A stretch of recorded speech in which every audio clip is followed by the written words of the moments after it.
La crisis política que vive el Perú desde el miércoles 7 de diciembre continúa convocando a miles de personas a congregarse en diversos puntos de cada región para demandar nuevas elecciones generales, cierre del Congreso, la renuncia de la presidenta Dina Boluarte e incluso la restitución de Pedro Castillo en la presidencia.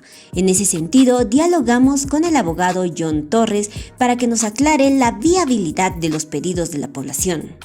El abogado refiere que desde un aspecto legal, a pesar de las irregularidades en el proceso de vacancia del expresidente, la situación legal de este no le posibilitaría regresar al poder. La situación jurídica del expresidente se complica.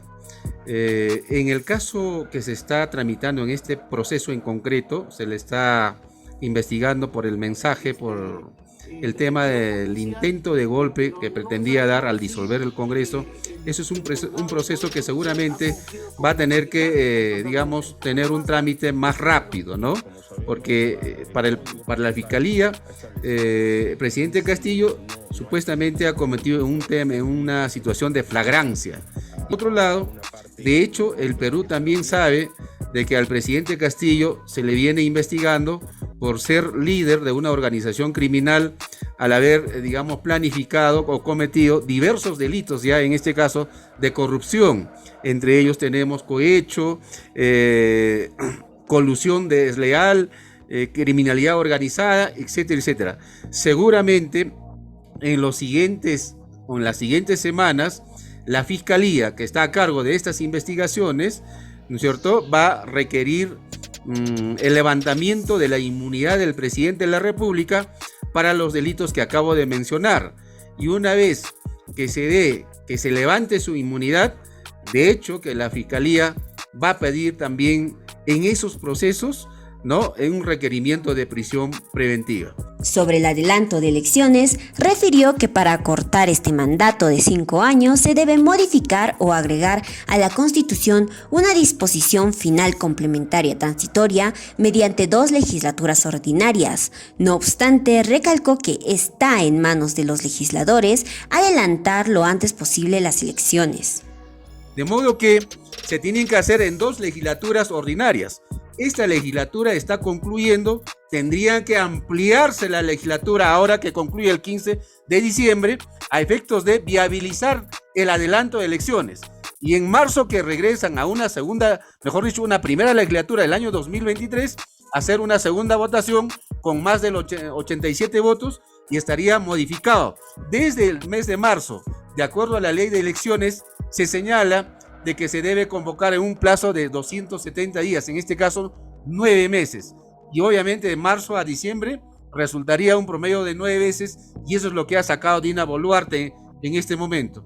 De hecho, yo creo que más que nunca, más allá de lo que dicen las leyes, está en la facultad del Congreso de la República a efectos de disminuir una conversación amplia y acortar el día de las elecciones, de ser necesario, de pronto llevarlo en el mes de noviembre. Todo depende de la voluntad de los legisladores en este momento. Otra de las exigencias de la población es la renuncia de la presidenta Dina Boluarte. Esta no es una prohibición constitucional ni legal, manifestó el abogado. Sin embargo, para evitar que el presidente del Congreso asuma la presidencia, se debe escoger a un intermediario el cual pueda cambiar las reglas de las próximas elecciones. Esas nuevas reglas aquí no lo van a señalar los partidos políticos, porque en este momento en el país, fácticamente o constitucionalmente, no existe partidos políticos, porque las que tenemos no cumplen ese rol de un partido político. De modo que las nuevas reglas para estas elecciones, excepcionalmente, debe de aperturarse la participación de las organizaciones civiles representativos.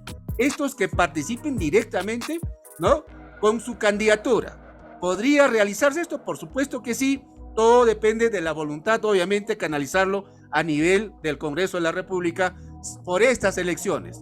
Una vez, que se lleven en noviembre, diciembre las elecciones, el nuevo Congreso tiene que hacer una reforma profunda del sistema electoral en el país y la ley de partidos políticos entre ellas. De modo que, creo yo, hay que hacerlos entender a los líderes de los hermanos de la región Puno a efectos de proponer qué cosa queremos, cómo identificar y cómo debemos resolver lo que estamos pidiendo. Sobre el mismo, considera se debería incorporar el derecho a la consulta en las próximas elecciones para habilitar el referéndum y preguntar a la población si desea una nueva constitución. Esto podría disminuir la molestia de la misma. En la programación de adelanto de elecciones, considero que debe incorporarse el derecho a la consulta. En otras palabras, el día que vamos a ir a elegir, que se habilite también adicionalmente el referéndum para preguntar a la población sobre la nueva constitución, que es también otra de las exigencias. La población dice vía asamblea constituyente hay que contar con una nueva constitución porque esta constitución 93 ya no tiene legitimidad y solamente está diseñado perfectamente solo para los grupos económicos. De modo que obviamente tiene que pasar por un referéndum. Recordemos que este derecho al referéndum ha sido disminuido por este Congreso actual. Al decir ellos, toda consulta popular pasa por el Congreso de la República. Entonces, creo que una de las formas de decir en este momento de negociar es que en el adelanto de elecciones que se programe, debe también a la par acompañarse una cédula para la consulta del referéndum sobre la nueva constitución. Con eso creo sería muy interesante y la población tal vez podría tranquilizarse. Finalmente, a pesar del deseo de la población por el cierre del Congreso, este es uno de los pedidos que no puede realizarse ya que no tiene el amparo constitucional y legal. En cambio, pidió reformular esta idea y pensar en un cierre del Congreso cuando tengamos elecciones. ¿Cuándo se va a cerrarse este Congreso? No mañana, no pasado, porque eso no tiene, digamos, un amparo constitucional ni legal. De hecho, yo también quisiera que se cierre hoy día mismo, definitivamente, pero no es posible. Entonces, ¿cómo hay que entenderlo el cierre del Congreso? El Congreso se cierra cuando se lleven las elecciones, este adelanto de elecciones. ¿Está claro? Supongamos que llevamos en noviembre del año 2023, ahí culmina su mandato este Congreso. Pedir que se cierre mañana o de acá de una semana o de aquí de un mes, yo creo que en este momento sería un poco muy apresurado señalar en ese sentido. El cierre está vinculado con la convocatoria a las nuevas elecciones.